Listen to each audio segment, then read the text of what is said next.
abençoado. Senhor, não vou me apresentar, pois sei que me conheces bem. Tu sabes da minha vida bem melhor do que ninguém. Sabes quanto eu me arrisco, sabe quanto me dedico. E o que faço é só para sustentar minha casa.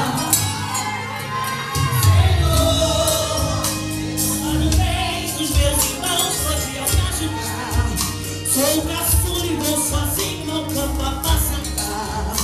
Fico exposto ao perigo, ninguém se preocupa comigo. Até os de dentro da minha casa me desprezam. Sempre